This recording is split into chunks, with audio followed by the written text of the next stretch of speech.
Foot, Olivier Brett avec vous en compagnie de Jean Gounel et Sidney Faux pour une émission très chargée où on va parler de Boyan qui est en feu avec l'Impact, Patrice Bernier sur une shortlist pour entraîner le DC United, la Ligue des champions qui recommence en Europe. Bref, les gars, on ne chômera pas aujourd'hui. Comment ça va, messieurs? Ça va et toi?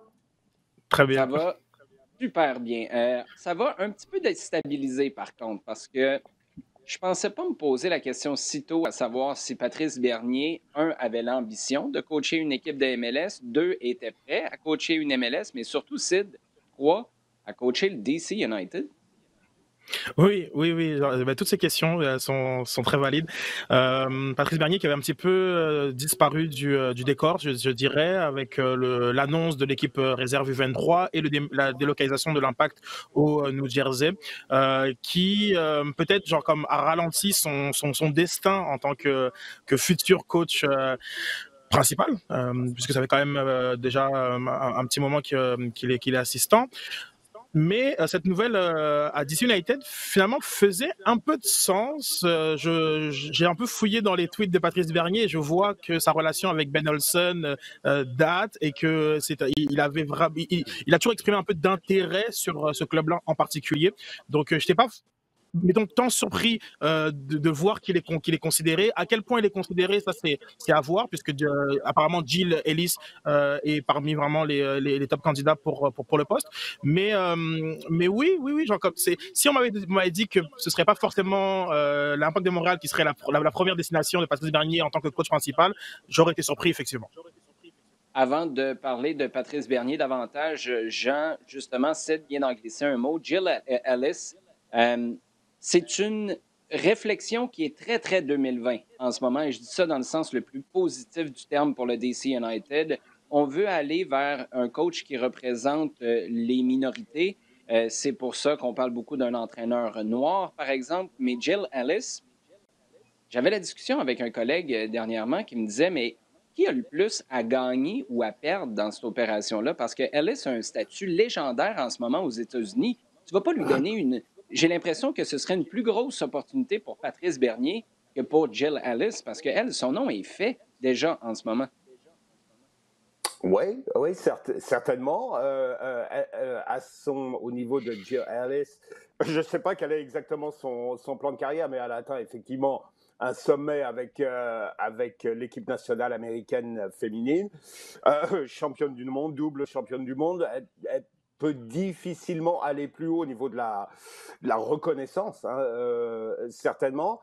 Ce serait prendre un énorme pari. Maintenant, au niveau carrière, au niveau entraîneur professionnel, ce serait quelque chose de formidable pour elle. C'est un challenge absolument fantastique pour elle, et de faire en sorte que ça marche bien avec un club.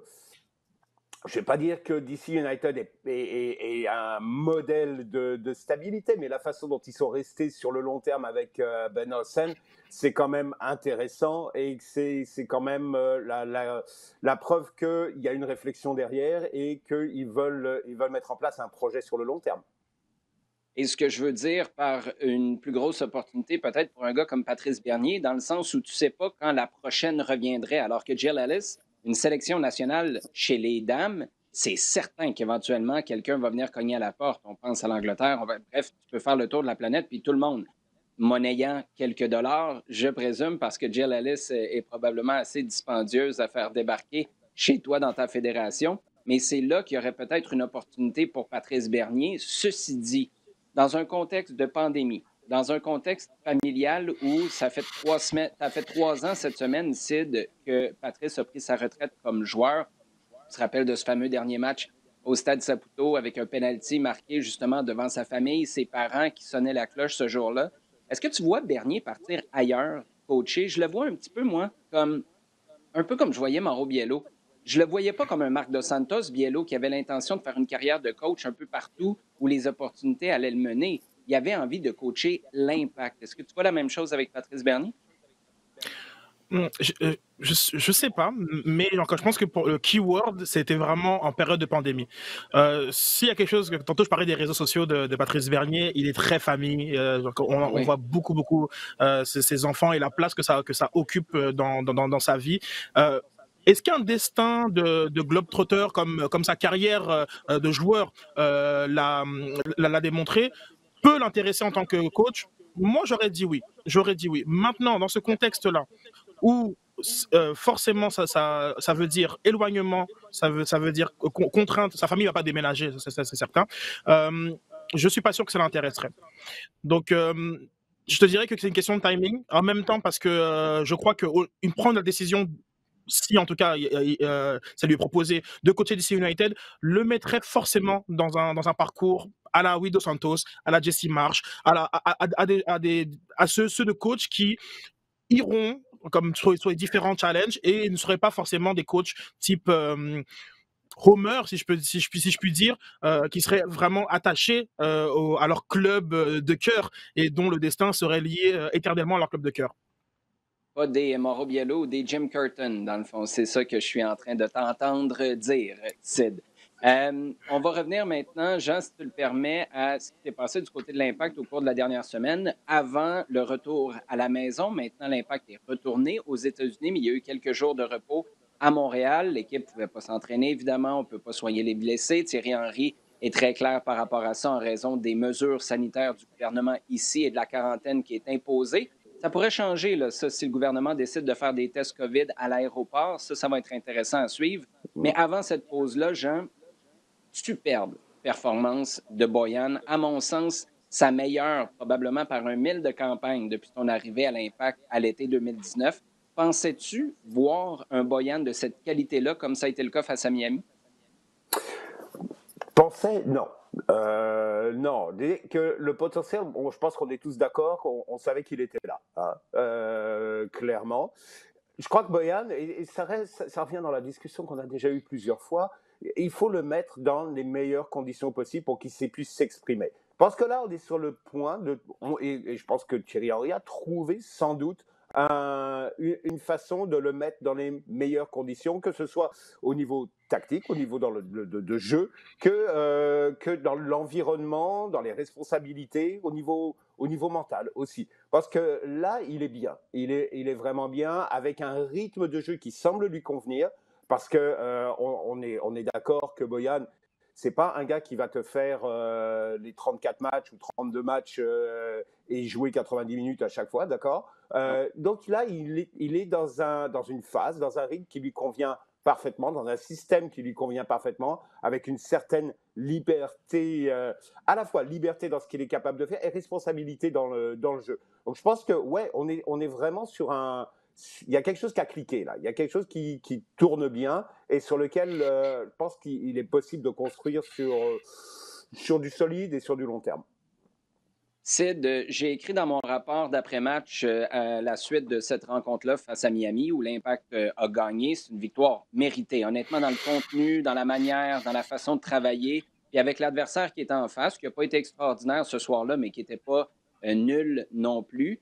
Il y a une chose qui m'est restée, une chose à améliorer à mon sens, mais je voudrais t'entendre là-dessus. Les centres, que ce soit offensivement ou défensivement, est-ce qu'il y a un ajustement à apporter du côté de l'Impact? Je sais pas. C'est fait que, genre, comme quels que soient les systèmes de jeu, tu as l'impression qu'ils sont vraiment vulnérables sur les côtés. Est-ce que c'est parce que l'adversaire comme insiste vraiment sur ce point, c'est que c'est bouché avec Wanyama et Piet dans l'axe qui occupent vraiment l'espace, ont un énorme volume de jeu aussi. Je sais pas forcément si c'est quelque chose que l'Impact pourrait vraiment agir sur le volume de centre. Maintenant, il y a la gestion du centre. Pantémis a quand même offert plus de garanties dans sa gestion des centres que Clément Diop. En plus du système, et moi j'insiste dessus, l'Impact est plus solide défensivement à 4 et non à 3/5, et plus occupe mieux l'espace dans sa surface de réparation. Donc la combinaison des deux fait en sorte que je pense que l'important c'est pas forcément de jouer sur l'output qui est le nombre de centres de l'adversaire, mais comment tu les gères une fois qu'ils arrivent dans la surface. Ouais, je suis tout à fait d'accord avec toi sur le système. Je sais que Thierry Henry a dit que c'était pas seulement le système à la fin du dernier match. Je pense que c'est une question que tu as posée d'ailleurs, mais il a dit que c'était le positionnement qu'on a demandé un peu différent. Moi, je pense que c'est s'enfarger dans les fleurs du tapis. Tu peux pas repositionner tes gars de la même manière quand tu joues à 4 ou quand tu joues à 5. De toute façon, le système à 4 derrière, même si jouer à 5, j'avais aucun problème. Tu es allé chercher un gros résultat à Columbus avec ça et c'était une excellente décision. Mais de revenir à 4, je pense que ça l'était tout autant. Pour conclure sur les centres, moi, je pense qu'il y a peut-être là la clé des succès de l'Impact sur la fin de la saison. Je m'explique. Tu l'as dit, Clément Diop, c'est pas un gars qui est solide dans les airs. Sur les 4 derniers matchs, concédé 98 centres avec 16,5 de réussite pour moi. Puis je suis pas un gars de stats, là, mais il a fallu que j'aille voir parce que je voulais valider si c'était juste un feeling. C'est peut-être pas catastrophique si à l'autre bout du terrain, tu es capable d'en faire autant. Mais à l'autre bout, c'est 39 centres pour l'Impact avec seulement 8 de réussite. Bref, tu en as réussi 4 pendant que l'adversaire en a mis 16 dangereux dans ta surface. Si dans ton tiers défensif, avec un gardien qui n'est pas super sur les centres, tu en accordes autant, et qu'à l'autre bout du terrain, avec un système où Boyan est là, avec 2 attaquants devant lui, donc plus d'opportunités de cible dans la surface, tu n'es pas capable d'être plus efficace sur les centres, ben, tu es en train de couler des 2 bords. Et c'est ça que je pense qu'on doit rectifier du côté de Thierry Henry pour en concéder un petit peu moins. Tu n'es pas obligé de devenir une puissance du jour au lendemain dans les couloirs offensivement, mais il faut réduire cet écart-là, sinon je pense que tu t'en vas directement dans le mur. Non, c'est certain. C'est certain. Bon, tu parles d'abord de positionnement et d'organisation défensive. C'est quelque chose que la première chose que tu vas régler, là aussi, on revient sur une discussion qu'on a déjà eue plusieurs fois, c'est que tu dois avoir une base défensive qui soit stable. Hein. Or, qu'est-ce qu'on voit depuis X semaines? C'est que le personnel défensif roule régulièrement. Est-ce que tu es capable de me donner une base défensive régulière dans cette équipe? J'ai du mal à la ressortir. Donc, ça, au niveau des repères, au niveau de l'organisation, tout simplement de l'organisation, c'est-à-dire savoir comment tu vas faire, que tu sois à 3 défenseurs centraux ou à 2, tu as besoin de repères, tu as besoin d'un travail régulier, continuel à l'entraînement. Et ça, je pense que c'est quelque chose qui a du mal à se mettre en place, probablement en grande partie parce qu'il n'y a pas une base qui revienne régulièrement avec des automatismes. Offensivement, il est certain que la façon dont l'Impact évolue maintenant, il y a une différence par rapport au début de saison où on voyait le jeu développer beaucoup. Il y avait une volonté de jouer large, de jouer sur les côtés, hein, avec des doublons, attaquants, latéraux, qui travaillaient beaucoup sur les côtés. Il y a clairement une évolution là-dedans et qui est dû peut-être au fait que les attaquants ont un petit peu évolué aussi. On n'a pas exactement le même système, ni les mêmes attaquants, ni la même organisation. Boyan, on l'a dit, a pris un rôle un petit peu différent. Donc il y a un ajustement à faire, mais c'est certain, Olivier, comme tu dis, ouais, être capable de jouer sur les côtés, ça va être quelque chose d'important sur les semaines à venir.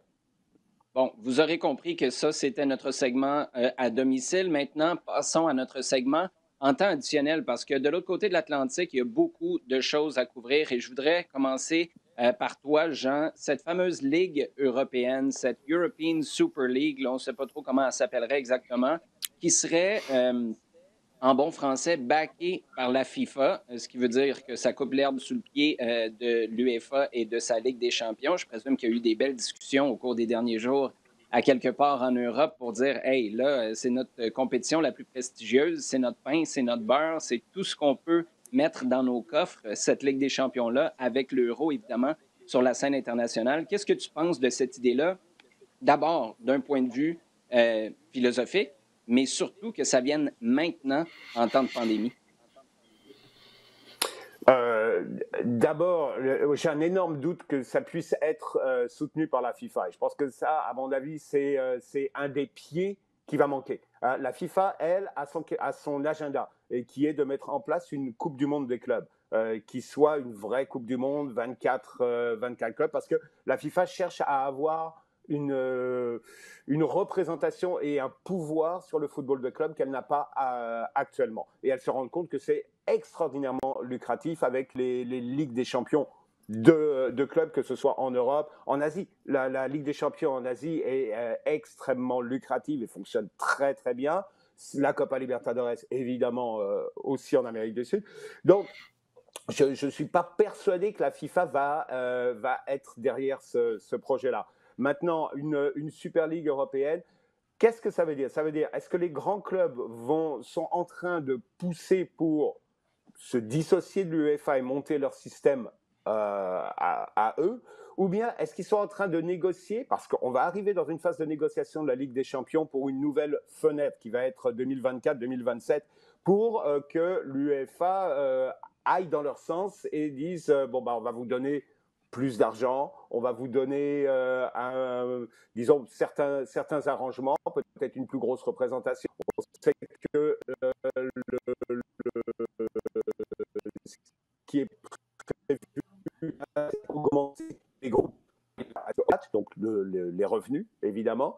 Certains que la situation actuelle, avec la pandémie, l'UEFA a annoncé que les dotations financières seraient revues à la baisse pour les 2-3 ans à venir, et que c'est le moment où les clubs, les gros clubs, les clubs qui ont beaucoup de poids, viennent et disent attention, nous, on investit, on est là pour... en gros, ils disent on est là pour faire de l'argent, on veut faire de l'argent, on veut un système qui nous garantisse des revenus. Et en ce moment, c'est vrai que l'UEFA est dans une position un peu plus faible. Bon, à part ce qu'en pensent les comptables, Sid, le fan en toi, quand on parle d'une Super Ligue européenne, y es-tu excité ou c'est un projet un peu à la Ligue des Nations où tu te dis, oh, une autre compétition qu'on ne comprendra pas trop, puis finalement, ça va être dur à vendre? Pas dans ce sens-là, mais le manque d'excitation vient clairement en fait de la Ligue des Nations, dans l'idée de vouloir remplacer les matchs amicaux et leur donner une petite saveur, de classer les équipes par niveau, a vraiment finalement eu l'effet inverse, l'excitation du football des nations, de la rareté finalement des confrontations entre les meilleures équipes, cette excitation-là qui est née de cette situation-là, elle perd. Comme d'un moment, tu te dis, mais comme il y a eu combien de France-Allemagne, et il y a eu combien d'Italie-Espagne, c'est moins, il y a une saveur qui est enlevée, et je crois en fait que les fans vont rapidement se rendre compte que de mettre ensemble les top clubs et qu'ils jouent tout le temps les uns contre les autres et pas forcément que en quart de finale de Ligue des Champions, va être rapidement très ennuyeux. Donc je suis moins excité que j'aurais peut-être pu l'être sur papier il y a quelques années à l'idée d'une Super Ligue européenne. Bon, une Super Ligue, mais Sid, t'es pas super fan. En revenons-y à cette Ligue des Champions, la phase de groupe qui a commencé cette semaine. Jean, quel match a retenu ton attention le plus? Alors, moi, j'ai bien aimé, j'ai regardé PSG Man United. Et depuis, j'ai pas vu une équipe de Manchester United aussi bien organisée depuis pas mal de temps. Elle a été, Solskjaer est très critiqué parce qu'on a l'impression que c'est une équipe qui bricole en ce moment, qui n'est pas sûre d'elle défensivement, qui se base sur le système. On attend en contre parce qu'il y a Martial, il y a Rashford qui sont capables de faire des trucs. Là, j'ai vu une équipe très bien organisée, défensivement solide, et surtout arriver avec une idée. C'est-à-dire, on contient, on presse un petit peu le PSG, et en fonction de la façon dont le match avance, se déroule, on est capable, du côté de Manchester United, de changer, de s'adapter, d'évoluer vers quelque chose de différent. Leur première mi-temps, où ils ont pas mal contenu Paris, est complètement différente de la deuxième, où Paris a un peu plus pressé, a serré un petit peu plus. Et là, on a vu que Manchester United était capable de changer de système. Ils sont passés à une défense à 4. Ils ont fait rentrer Pogba. Ils ont contenu PSG un petit peu plus loin pour éviter, justement, pour soulager cette pression et être capable d'amener le danger de l'autre côté, ce qui a amené le but vainqueur de Rashford en fin de match. De l'autre côté, il y avait un adversaire PSG qui n'était pas vraiment dans le coup, qui n'a pas l'habitude. Il faut vraiment se rendre compte qu'ils n'ont pas l'habitude de ce genre d'adversaire semaine après semaine en Liga. C'est un adversaire qui vient les presser, qui vient les embêter, qui ne les attend pas forcément loin derrière, mais qui vient les gêner, et qui était très très bien organisé. Tuanzebe en défense centrale dans la zone de Mbappé a fait un match remarquable. Wan-Bissaka a été très beau, Fred a été très beau, Bruno Fernandes, évidemment, capitaine maintenant de cette équipe, a été excellent. De Gea, il faut le dire, il fait 3 arrêts majeur dans le match. Donc il y a plein de positifs à prendre du côté de United. Pour le PSG, c'est certainement pas c'est un contre-coup parce qu'ils voulaient redémarrer la compétition solidement et montrer qu'à nouveau ils étaient favoris, que cette année ils allaient vraiment ils allaient être capables d'aller au bout. C'est une phase de groupe et on sait très bien que la phase de groupe pour l'instant pour ces clubs-là ça se prend un petit peu comme on veut, d'accord. C'est quand même un match de gala. Et puis le format cette saison où il y a 3 matchs d'un seul coup et puis une petite coupure et puis 3 matchs à nouveau fait que tu dois être capable de rebondir très très rapidement. Et ça va être un petit peu au PSG de montrer qu'ils vont le faire. Bon, c'est peut-être un match de gala, mais Sid, le maillot de Manchester United, c'est loin d'être un tuxedo. Là, explique-moi. Là, est-ce que 2020 sonne l'année où je suis complètement dépassé dans le fashion du foot ou si ce maillot-là n'est pas catastrophique? Attends de voir les maillots Human Race qui ont été faits par Adidas en collaboration avec Pharrell. Donc, attends de les voir avant de penser que le maillot de Manchester United est très particulier. Bon, c'est correct. Je vais me donner une petite gêne, mais je ne l'aime pas, ce maillot-là. Et ça vient d'un gars qui a été propriétaire du maillot gris de Manchester United, qui a toffé juste une demi dans un match avant que Alex Ferguson dise on se débarrasse de ce maillot-là, les gars ne se voient pas sur le terrain. C'est pas peu dire pour ce maillot-là. Un maillot blanc, noir, on ne comprend pas trop. Bref, ça va me permettre de passer à un autre appel avec le match qui a retenu ton attention, c'est en Ligue des Champions.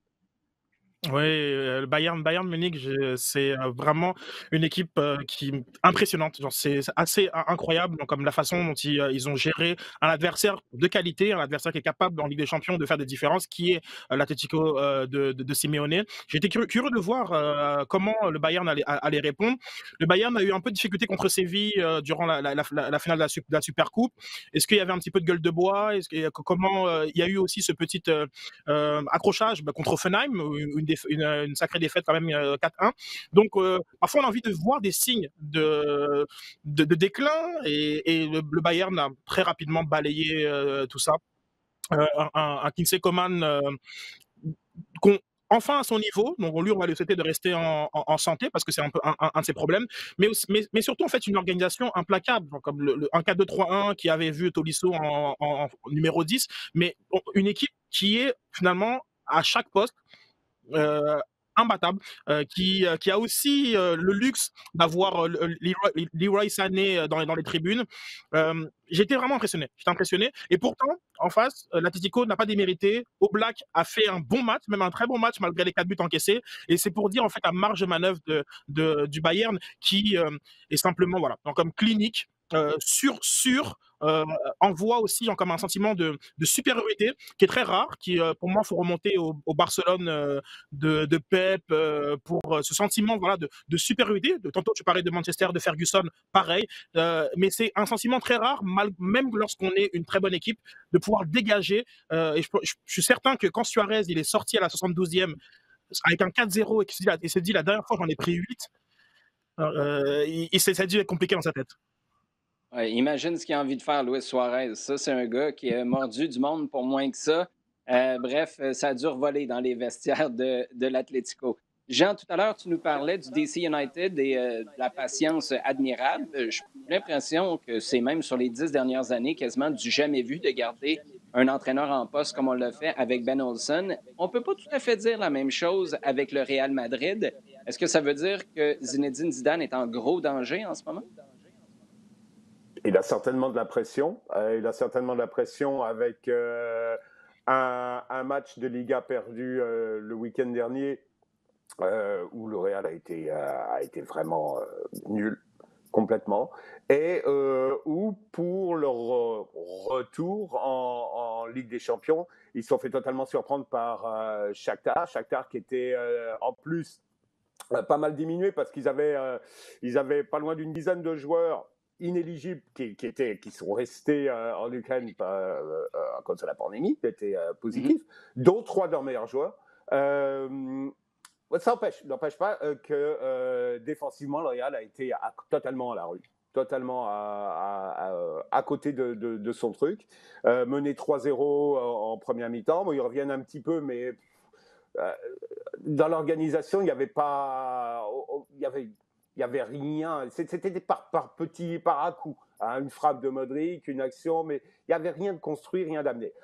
Tu me diras, c'est vrai que Zidane avait laissé du monde sur le banc, en particulier Benzema, qui est un petit peu ses joueurs de base. Il n'y avait pas Sergio Ramos. Bon, ça veut dire que Sergio Ramos, quand il n'est pas là, il y a toujours un problème, mais il faudrait quand même adresser le problème à un moment parce que ça fait des années que ça dure.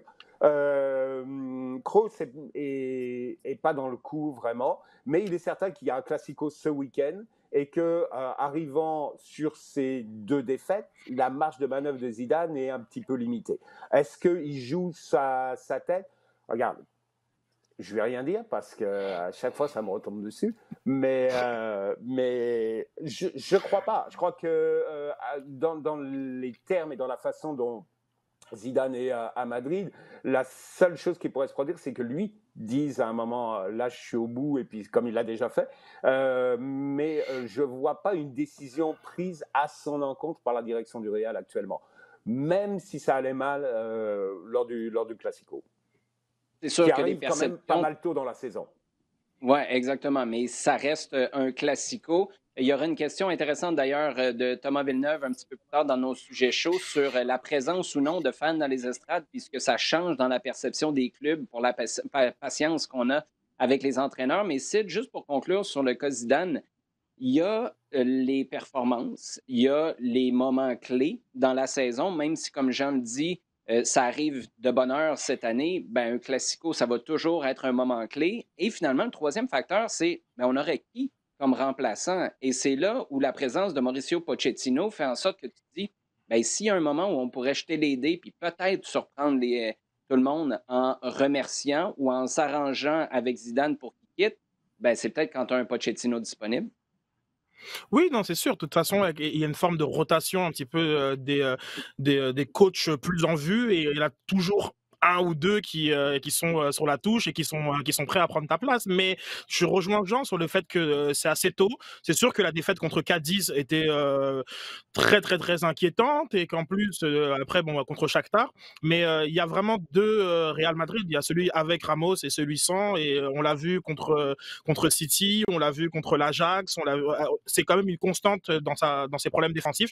Maintenant, du côté de Zidane, ils sont quand même troisième, ils sont à un point du leader en Liga. C'est le Real Madrid. C'est le Real Madrid où l'excellence en tout temps, où une défaite amène une crise. Et c'est assez fascinant de voir comment on peut rapidement fragiliser et faire abstraction de tout. Et donc le Classico, oui, le Classico, ce sera forcément un énorme facteur de décision, mais je pense qu'il est encore en contrôle de sa destinée. Encore un sujet, messieurs, dans notre segment en temps additionnel avant de passer aux 2 questions qui nous ont été posées dans nos sujets chauds. Derby de Merseyside qui a beaucoup fait jaser, d'abord pour le jeu, Jean, mais surtout pour une séquence qui laisse Virgil van Dijk sur le carreau pour le reste de la saison. Et encore, on parle du fameux VAR. Oui, parce que en fait, ce qui se passe, un ballon qui est envoyé du côté de Liverpool au-dessus de tout le paquet de joueurs vers le deuxième poteau. Tu as Van Dijk qui s'est légèrement décalé, qui récupère, qui frappe au but. Tu as Pickford qui sort à ce moment-là pour aller à sa rencontre, fermer l'angle, mais qui, en se jetant les pieds en avant, va le prendre et lui tue le genou. Donc blessure, il semble que pour Van Dijk, la saison soit finie. Ce qui se passe, c'est que l'action a été revue, non pas pour l'intervention de Pickford, mais parce que Van Dijk était en position de hors-jeu au moment où il récupère, pas beaucoup, mais hors-jeu, au moment où il récupère le ballon. Donc l'action s'arrête là, et il n'y a pas eu de suite, donc pas de penalty, ni de faute contre Pickford. Ce qui se passe ensuite, c'est qu'il n'y a pas eu de sanction contre le gardien, alors qu'il aurait très bien pu y en avoir. Et là, ça laisse un petit peu tout le monde dans l'expectative. Qu'est-ce qui se passe dans l'expectative? On se demande, mais pourquoi il y a un nul? Parce que le geste lui-même est dangereux. Et là, on se dit, OK, le VAR, là, qu'est-ce qu'il fait exactement? Parce que tu peux très bien, même si l'action est terminée, tu peux très bien sanctionner Pickford. Tu peux très bien avoir quelqu'un qui dise là, regarde, tacle dangereux, comme tu peux sanctionner un joueur même lorsque le jeu est terminé, ou tu Mhm. peux sanctionner quelqu'un qui est sur le banc, ou des joueurs qui prennent des avertissements, voire des expulsions alors que le match est fini. Hein, ça c'est déjà vu. Donc, c'est pas parce que le jeu ou l'action est finie que tu ne peux pas sanctionner après. Donc, ça vient de quelqu'un qui est à la décision, donc à la vidéo, et qui, je suppose, parce que là, on va revenir sur le fond du problème après, qui, je suppose, ne pense pas que l'action de Pickford mérite un rouge. Et dans ce cas-là, si ce n'est simplement qu'un jaune, le VAR n'a pas lieu d'être parce que ce n'est pas son mandat. Ce n'est pas dans son champ d'application. D'accord ? Mhm. Là où je pense qu'il y a un gros problème, c'est qu'il n'y a pas de transparence là-dedans. J'aimerais savoir exactement, et je pense que tout le monde se pose la question, qu'est-ce qui se passe exactement? Et là, je dis parce que le VAR, il y a encore des critiques, etc. On est encore dans une période de transition où on apprend à comment utiliser, quels sont les différents cas d'application, quelle est la meilleure façon de l'utiliser et de continuer avec cet assistant vidéo. Et je pense qu'une des choses vraiment importante. Et là, je parle, et je voudrais que, s'il y a des arbitres qui écoutent, je voudrais qu'ils soient eux aussi militants là-dessus, parce qu'on est dans le même sens, hein, tous, qui demandent et qui soient d'accord pour qu'il y ait plus de transparence. Je crois que ça, c'est vraiment important qu'on puisse tous se comprendre et qu'on puisse tous discuter de la même chose. Parce que là, j'ai l'impression qu'on discute pas.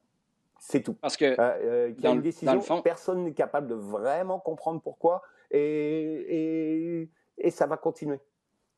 dans le fond, Jean, moi, ce que j'entends de tes propos, et je suis d'accord avec ça, c'est qu'on parle du VAR, mais c'est pas pour la technologie, parce que le problème, ça n'a pas été le VAR là-dessus, c'est une erreur humaine de jugement de la sévérité de la faute. Et c'est là où ça se passe. Sid, je suis tout à fait d'accord avec Jean aussi sur la transparence. Maintenant, j'ai pas l'impression qu'on nous cache quoi que ce soit. J'ai juste l'impression qu'on ne nous donne pas accès. Et je ne sais pas si tu as vu passer sur les réseaux sociaux, c'est en A-League australienne, je pense, cette semaine, où on a montré que l'arbitre au centre a un micro, on entend sa communication avec le gars à la reprise vidéo, tout est clair, il n'y a personne qui passe pour un fou, il n'y a personne qui est davantage, c'est juste qu'on nous donne accès. Après, c'est sûr qu'il va rester des moments où on va débattre un peu, mais là, dans ce cas-là, la discussion ne serait pas sur le VAR, elle serait simplement sur le jugement de l'arbitre dans la salle vidéo qui trouve que Pickford, c'est pas assez dangereux pour se faire expulser.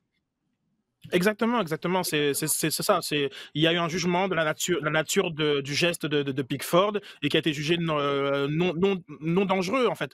Limite non violent plutôt, genre parce que c'est surtout sur ça qui a été parce que comme dit Jean, si un coup de poing dans cette phase d'apparition, hors jeu ou pas, ce sera jugé violent et donc carton rouge. Donc là, je m'interroge. Je pense que l'appel aux arbitres est pertinent. Genre, je m'interroge quelle est la plus-value aujourd'hui pour les arbitres de ne pas être transparent sur cette discussion-là, parce que je pense que du côté de la télévision, il y aurait tout intérêt à laisser les micros. Ça fait partie d'un divertissement additionnel.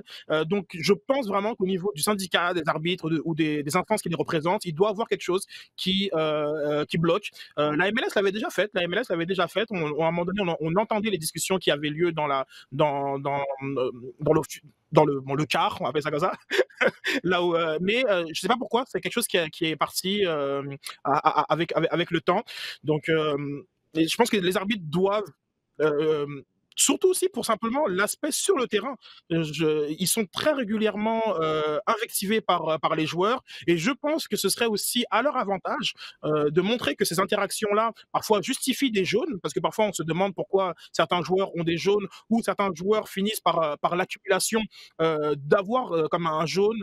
Et je crois que si on avait plus conscience de la nature des relations qu'il y avait entre les joueurs et les arbitres sur le terrain grâce à la présence d'un micro, ils seraient gagnants. En ce sens-là, le rugby est un exemple à suivre. J'ai beaucoup de difficultés à comprendre pourquoi on ne l'a pas suivi encore. Et juste pour conclure sur ce dossier-là de Pickford qui n'est pas expulsé parce qu'on ne juge pas que c'était violent, je vous rappelle que Rudy Camacho a été expulsé pour une claquette sur le genou d'un adversaire cette année. Dans la catégorie, il y a un monde entre la Premier League et ce qui s'est passé entre l'Impact et les Whitecaps à Vancouver. difficile de trouver un gouffre plus important.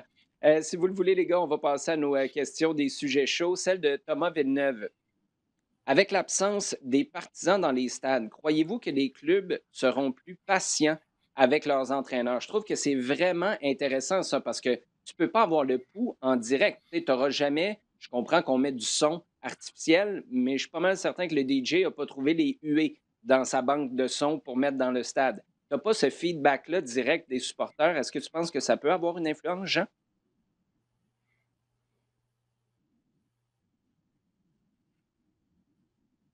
Rappelle comment ça se passe quand il y a une des deux équipes qui se plante complètement pendant le Classico, tous les petits mouchoirs blancs, hein. C'est un signal. Il y a probablement, c'est un des signaux les plus reconnus dans le monde du foot. Il dit, bon, là, tu vois, on est arrivé à un point de...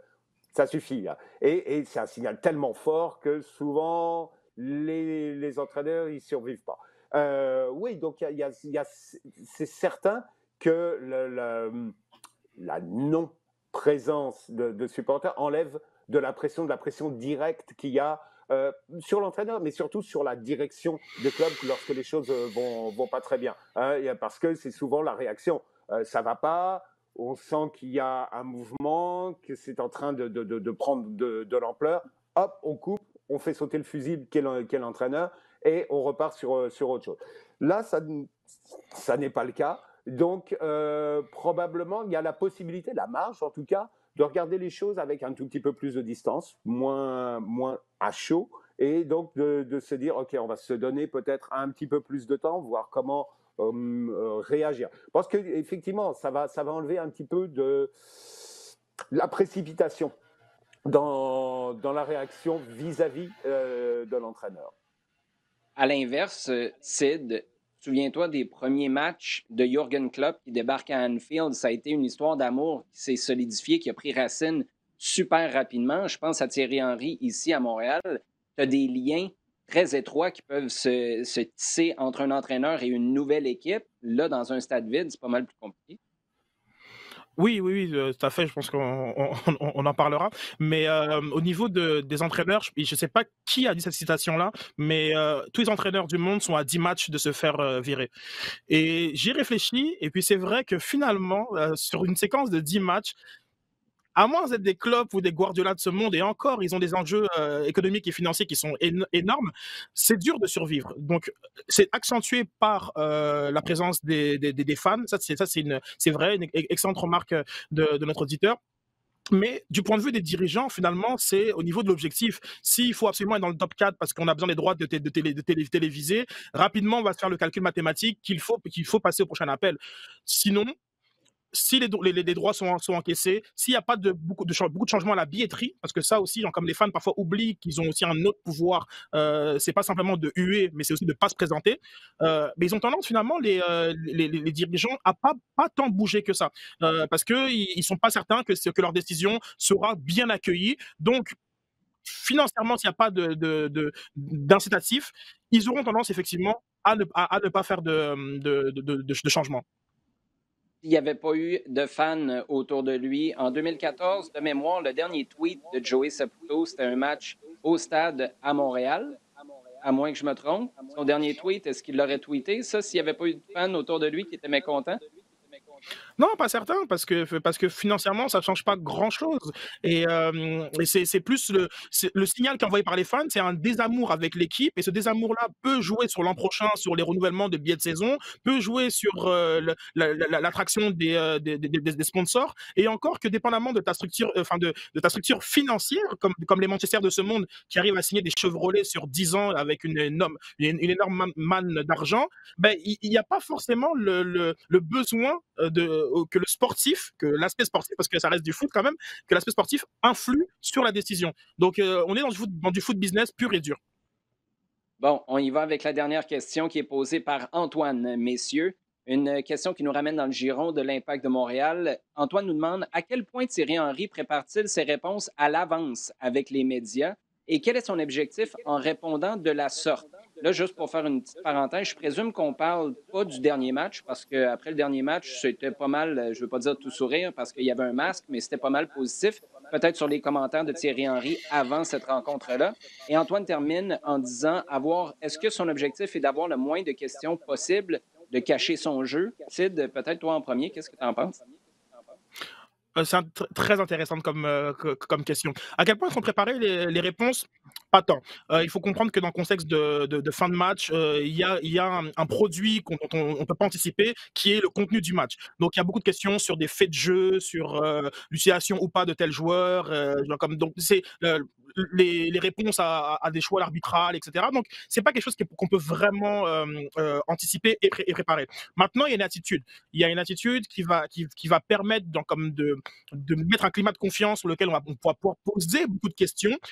Et sur ça, effectivement, comme lorsque Thierry Henry répond de façon sèche, rapide et non élaborée, il ne permet pas finalement comme de recevoir beaucoup de questions. Sachant aussi qu'il y a eu des balises qui ont été mises en place par Thierry Henry dès le début de saison.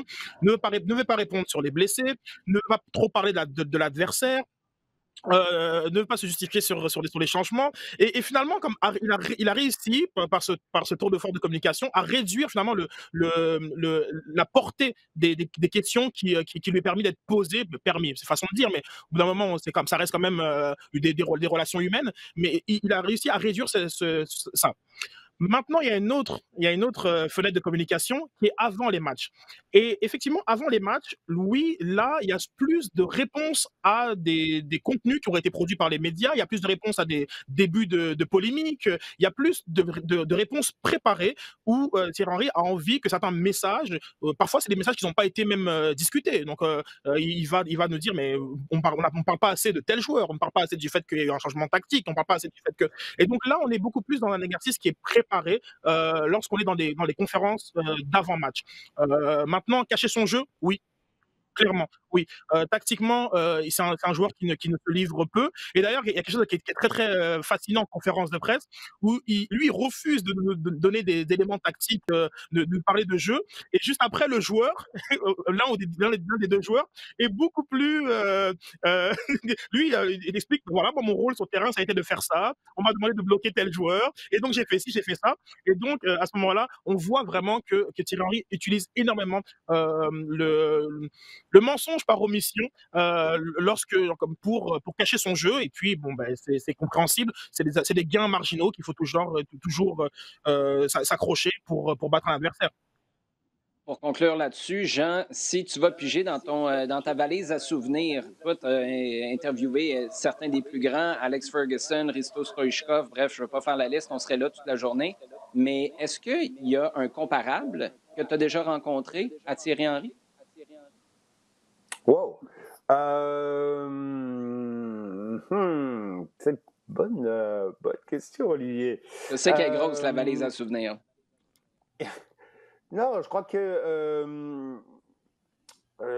qu'il a pris, et ça va pas être très original comme réponse, mais je pense que dans ce domaine-là, il a pris pas mal de Wenger. Il a pris pas mal de Wenger dans le sens où c'est un exercice sur lequel tu vois qu'il travaille, parce que comme dit, et je suis entièrement d'accord avec ce qu'a dit Sid, il y a l'après-match où il travaille sur un contenu sur lequel il n'a pas toujours totalement le contrôle, ça vient de se produire et il doit réagir sur ce qui vient de se produire.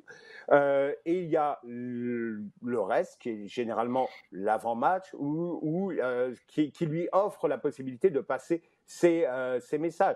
Wenger était pas mal comme ça, parlait beaucoup de généralités, ne rentrait pas non plus énormément dans le tactique. Les autres le faisaient pour lui, les joueurs le faisaient, les analystes le faisaient, mais lui, à part les quelques points qu'il voulait faire passer très ponctuellement, ne rentrait pas tellement là-dedans. Donc je pense qu'il a pris pas mal de Wenger, qui est de dire sans complètement se livrer, sans dire complètement, tout est en demi-teinte, je dirais. Il faut décrypter un petit peu par moment. Bon, voilà, c'est sa façon d'être. C'est aussi une façon de se protéger, je pense. Une dernière en terminant, les gars. Lorsqu'on se reparle vendredi prochain, est-ce que l'Impact a confirmé sa place en série? En un mot, là. Oui. Oui. Les gars, comment finir sur une bonne note puis lancer tout le monde sur Et une fin de semaine extraordinaire? Écoutez, ça pourrait être mathématiquement, là, ça pourrait même être en fin de semaine que l'Impact le fasse avec ce match-là face au New York bien. City pour faire le top 10. Je sais que toi, tu penses tout le temps au top 6, Sid, là. Moi, je te parle du top 10. C'est ça, faire les séries cette année. Arrête de me fatiguer avec le top 6, peut-être. Mais le top 10, de mémoire, mathématiquement, en fonction des autres résultats, l'Impact pourrait être Ça peut se qualifié. faire. Considères-tu, tiens, je vais t'en poser une dernière, encore en un mot, considères-tu que faire le top 10, c'est faire les séries, Sid? Non. Bon, ben, là, tu viens de me mettre sur un down, puis tout allait bien pour ma fin de semaine avec ta réponse d'avant. On aura l'occasion de s'en Mais reparler la semaine prochaine. on le prendra pareil. Bon, c'est ça. Fait Exactement. que ça veut dire que l'Impact fait les séries. Les gars, toujours un plaisir. Merci beaucoup. Salut Olivier, merci. Et merci à vous d'avoir été à l'écoute, de nous avoir posé vos questions sur Twitter avec le hashtag LDSF. Continuez de le faire tout au long de la semaine. Merci aussi de partager notre contenu sur la rds.ca/balado-diffusion ainsi que sur iHeartRadio.